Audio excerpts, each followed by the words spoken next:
नमस्कार.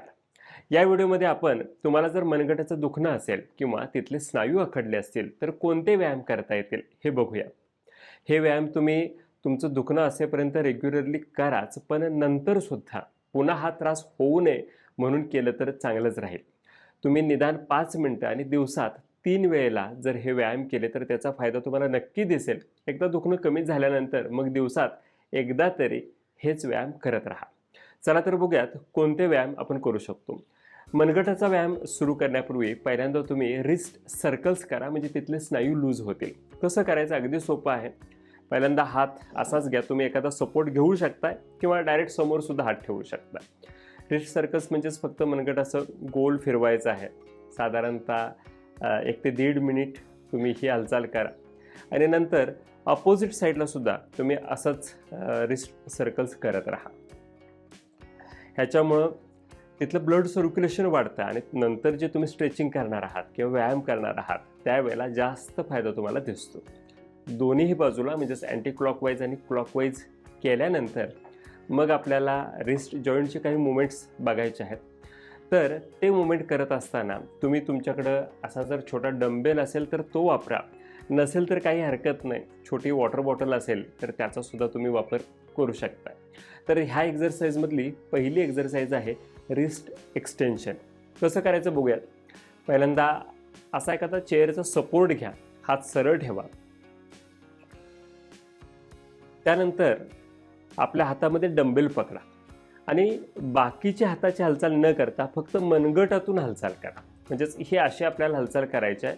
डंबेल वरती उचलायचा प्रयत्न करायचा. छोटी हालचाल सोपी आहे, ह्याचा फायदा मात्र जास्त आहे. तर ही हालचाल आपल्याला अशी करायची आहे. 1 2 3 4 5 6 7 8 9 10. अशा पद्धतीनं तुम्ही सुरुवातीला 10 वेळेला करू शकताय आणि ह्याचे 3-3 रिपिटेशन्स जर घेतले तर आणखी फायदा तुम्हाला दिसेल. फक्त दोन्ही हातांनी हेच व्यायाम करायला विसरू नका. आता ह्याच्यानंतरचा दुसरा व्यायाम म्हणजेच रिस्ट फ्लेक्झन आपल्याला करायचा. त्याच्यामध्ये सुद्धा असाच सपोर्ट घ्या, डंबेल हातामध्ये घ्या आणि पुन्हा हीच मुवमेंट घ्या. फक्त मनगटातूनच हालचाल चालू ठेवा.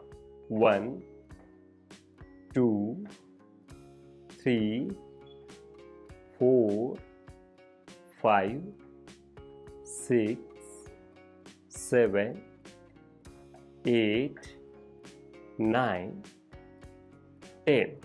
असेच 10 वेळेला 3 रिपिटेशन्स तुम्ही दोन्ही हातांचे करा. ह्याच्यानंतर आपल्याला रिस्ट स्क्वीज घ्यायचा आहे. म्हणजेच आपल्या बोटांनी ह्या डंबेलला शक्य तितकं जोरात पकडायचं आहे, जास्त दाब द्यायचा. ह्याच्यामुळं मनगटाचे जे स्नायू असतात ते स्ट्रॉंग व्हायला मदत होते. तर इथं सुद्धा हे स्क्वीजिंग तुम्ही करा, म्हणजेच जोरात पकडा. 5 सेकंद कमीत कमी होल्ड करा, परत सैल सोडा, पुन्हा होल्ड करा. असे 10 रिपिटेशन्स करा. 1 2 3 4 5. परत रिलॅक्स करा, पुन्हा एकदा होल्ड करा. 1 2 3 4 अँड 5. असं स्क्वीजिंग तुम्ही रेपिटेशन्समध्ये 10 वेळा तरी ॲटलिस्ट करा, त्याचा फायदा नक्कीच दिसेल. आता याच्यानंतर मग आपल्याला स्ट्रेचिंग करायचं आहे.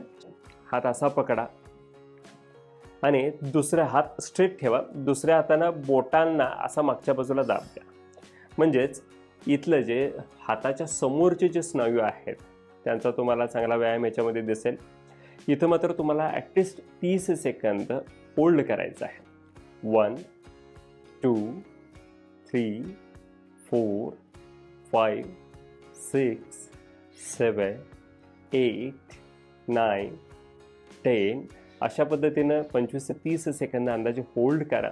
जर तुम्हाला वाटत असेल की होल्डिंग सहज जमतंय तर तुम्ही असेच रिपिटेशन्स वाढवू शकताय. मी सुरुवातीला 3 रिपिटेशन्स करा, नंतर तुम्ही 5, जास्तीत जास्त 10 रिपिटेशन्सपर्यंत सुद्धा तुम्ही जाऊ शकताय.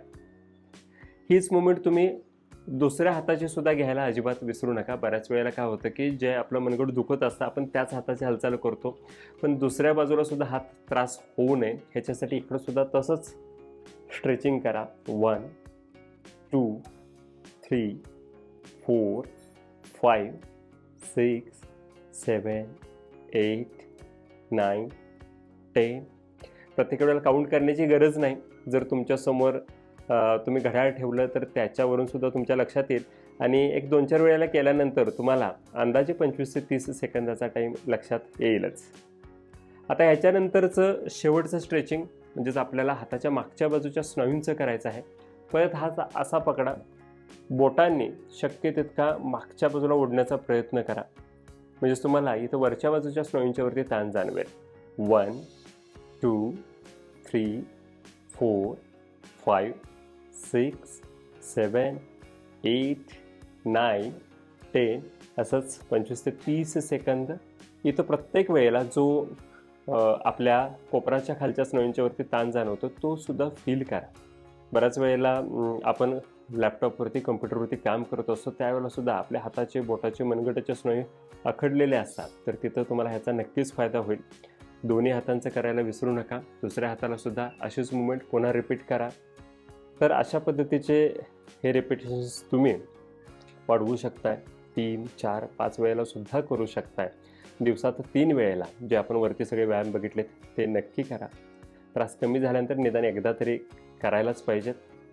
अशाच पद्धतीनं जसे आपण मनगटाचे व्यायाम आता बघितलेत तसेच मानेचे, खांद्याचे, गुडघ्याचे, कमरेचे, पाठीचे सगळे व्यायाम काही व्हिडिओजमध्ये मी सांगितलेले आहेत. त्या प्रत्येक व्हिडिओची लिंक मी डिस्क्रिप्शनमध्ये देतो. ते व्हिडिओसुद्धा नक्की बघून घ्या. धन्यवाद.